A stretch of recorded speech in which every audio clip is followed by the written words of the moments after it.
The aims of the operation was simply this: to put 156,000 troops on 5 beaches between Le Havre and Cherbourg on the first 24 hours. 22,000 of them by air, the rest by sea. Having secured a foothold on 5 beaches, Eisenhower's directive from the Chiefs of Staff was simply fight his way into Germany, get into the heart of Germany, and end the war. This is the camera I took with me on D-Day. And these photographs that I've got here are the ones you actually took? Yes, they are. What sort of craft was it, John? It was a Mark V tank landing craft. American-built, very unseaworthy, but very effective. We took about 5 half-track vehicles, 4 jeeps, several guns, field guns, and about 100 troops. This is a picture of the ships as we were proceeding, 3 ahead, line ahead. The ships extended as far as the eye could see, fore and aft. And you made it, because here's your Brownie photograph of the landings actually on the beach. Yes, well, we arrived about 10 miles off what was known as the transport area. The shooting started when we hit the beach. We hit the beach about 10:30 to 11 o'clock in the morning. I, being number 1, was in charge of the great door on the bows, and I had to make sure that this was unhooked and ready to drop immediately we hit the beach. Of course, your box Brownie in action again. A very good photograph of a huge plume of smoke going up. Yes, well... Enemy fire? Yes, that was an FW-190. It dropped a bomb on about 500 jerry cans of petrol, which we had just dropped on the beach. And we got about a mile away from the beach, and this happened, and I took a photograph of it. The security measures were taken pretty early in that we had a special scheme limiting highly restricted material to officers with a code name Bigot only. But as we got nearer D-Day, so security increased. From the Wash to Penzance, the whole of the coastal area was declared a closed area. And about 10 days before D-Day, the whole thing clamped down. Nothing out, only people in who were certified as okay for security. It was very, very well done.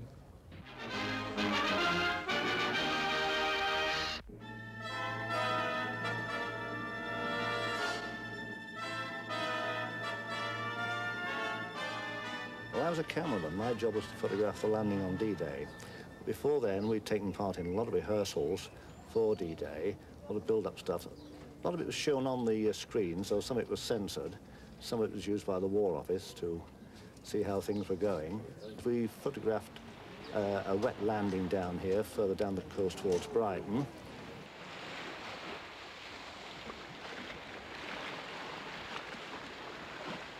And eventually, just before D-Day, I was taken down to camp near Waterlooville. And there I met the people I was going over with for the first time, the South Lancashire Regiment. And life in the camp, well, enclosed, of course, and there was police all the way around. You weren't allowed out. Was a bit boring, but luckily we were only there for about a week. We moved out one morning from the wooded camp, straight down to Gosport. And when they saw me taking movies of them, they said, you know, what's all this for? I said, well, the pictures will be eventually shown on the newsreels back home. And he said, will my mother in Wigan see it? I said, yes, sure, she's going to see it. No, they were very happy about this. I think possibly they'd done a lot of very hard training, and this was the first publicity they were getting. These lads from the pit areas of South Lancashire, they'd never been publicised before, and it's absolutely quite a thing for them.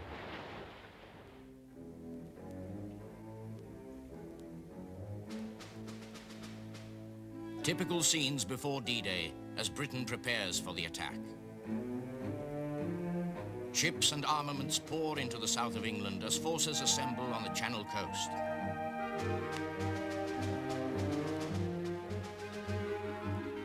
But success, despite all the machines, depends on these men.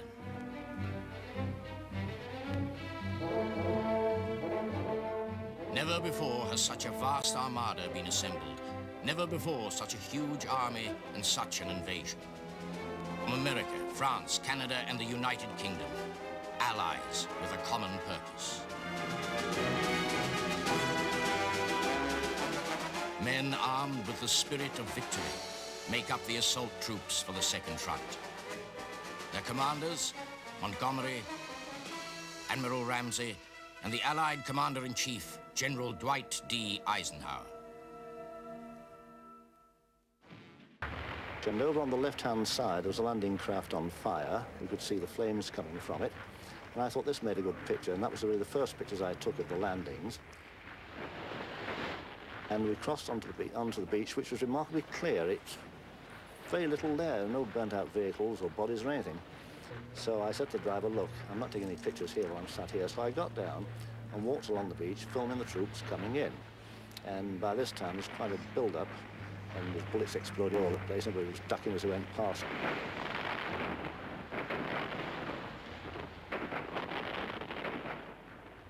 We actually didn't see the beach until almost on top of it. There was a sort of grey haze that we could hear the thunder of guns. And we were very quickly into this haze, and then we saw the beach.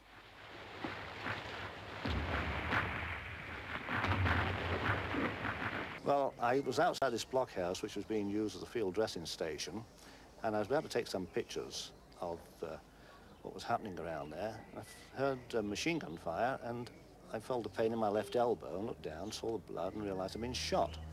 And I said to the chap who was next to me, an intelligence sergeant, I said, get my field dressing out or lend me yours. And no reply. He was lying on the ground. He was dead.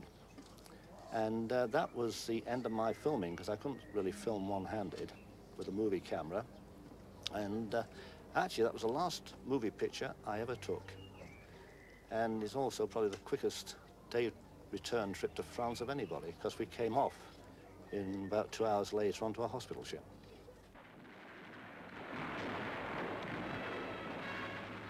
Sergeant O'Neill went on shooting these pictures on one of the beaches until he was wounded in the arm.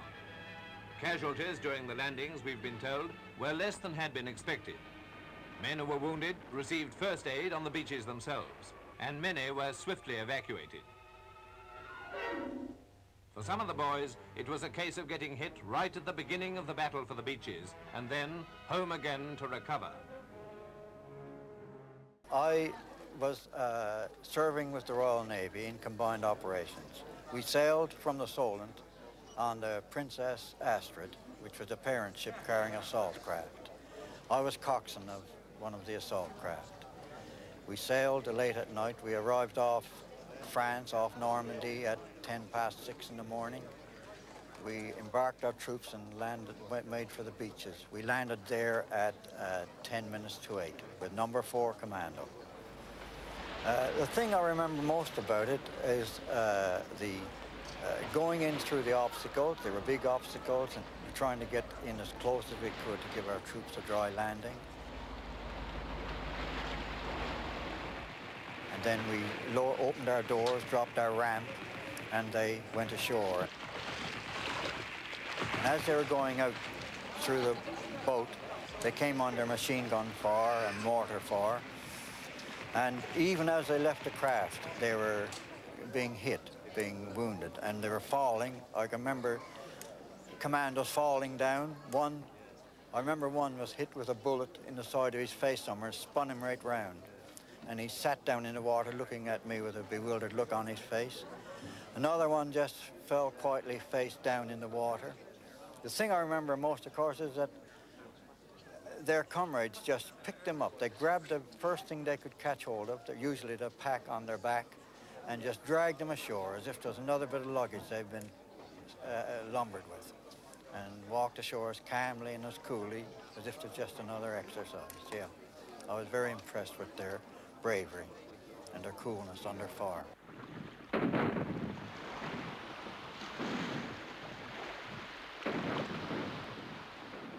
At midnight, we could say we've done the job. We'd got a hold on 5 beaches. With the exception of Omaha, the hold was not too bad. But Omaha, the Americans had a tough time. They'd hung on with tenacity and just got about 1,200 yards inland. But we could say at the end of the day, we'd done the job. We were in a position to fight inland.